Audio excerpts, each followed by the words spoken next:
Democracy has been defined in many ways. We would all agree that democracy includes government. Let's see if we can, each one of us, sharpen of democracy.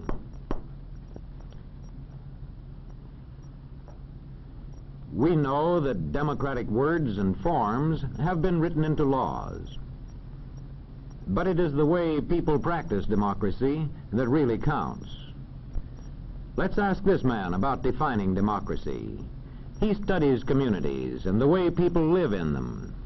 He goes about his job scientifically, observing, recording, analyzing, and reporting.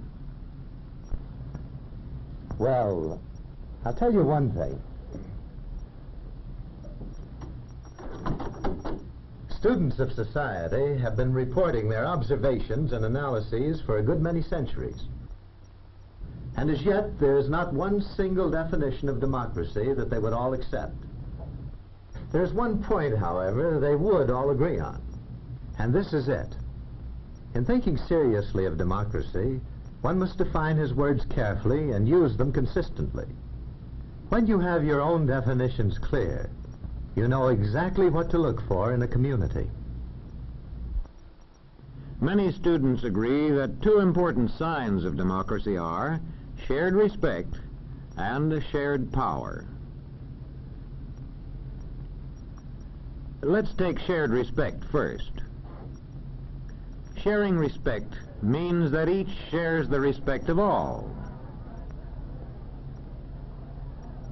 Not because of his wealth, or his religion, or his color,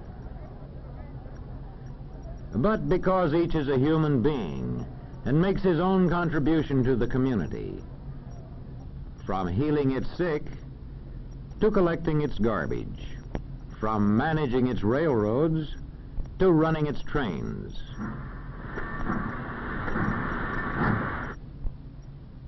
One sign of shared respect in a community is that everybody is given a fair chance to develop useful skills and the chance to put these skills to effective use. And there is shared respect if various groups in the community recognize each other's right to hold different faiths and opinions. And now let's see how we spot the second of the two signs of democracy, shared power. Most observers agree that there is true democracy in a community only if there is shared power. That is to say, only if many people have a share in making decisions that the community will support with force if necessary. More specifically, you can say that power is shared wherever regular popular elections are authorized and are actually held. There is shared power wherever people actually get out voluntarily and vote. And if they can vote without interference or pressure from anybody.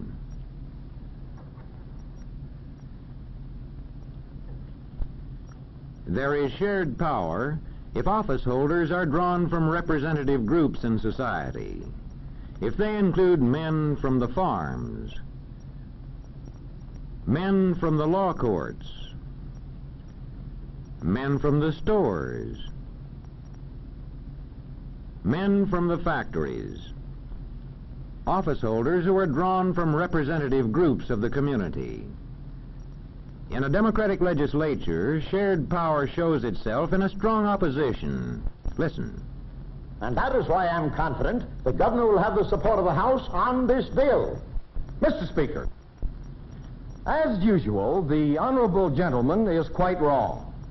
He and the governor he serves so dutifully can expect no support for their policy from this House. A strong opposition is made possible by an effective political party system. The two most important signs of democracy, then, are shared respect and shared power. They, in turn, depend on many conditions. Let's consider two of these conditions: economic balance and enlightenment. Economic balance means that the community contains a large middle-income group. A relationship between economic balance and democracy has been noted and reported for centuries by students of society. Aristotle said that a government made up of middle-income people has the best chance to be democratic. That was 2,000 years ago in Greece.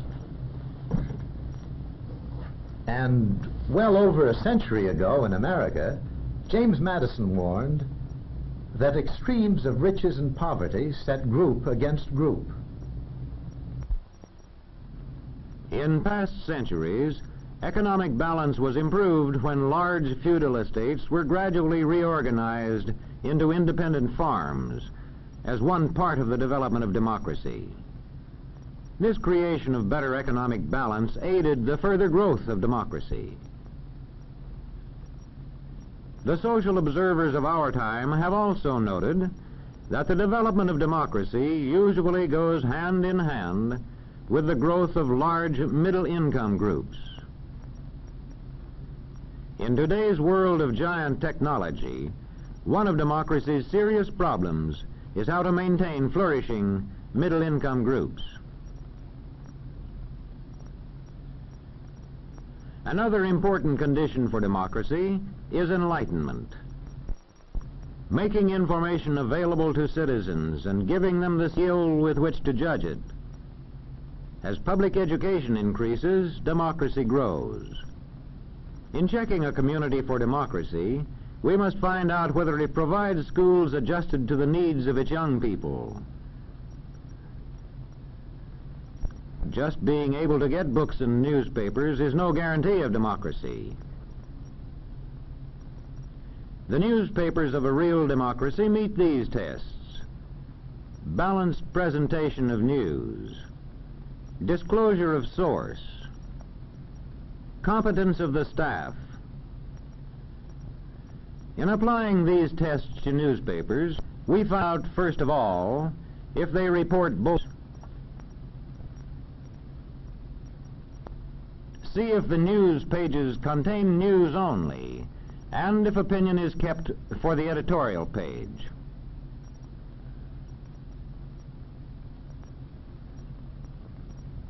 Next, we see if the paper says plainly who publishes and edits it. We know which side they're on. Newspapers in a real democracy meet a third test: competence of staff.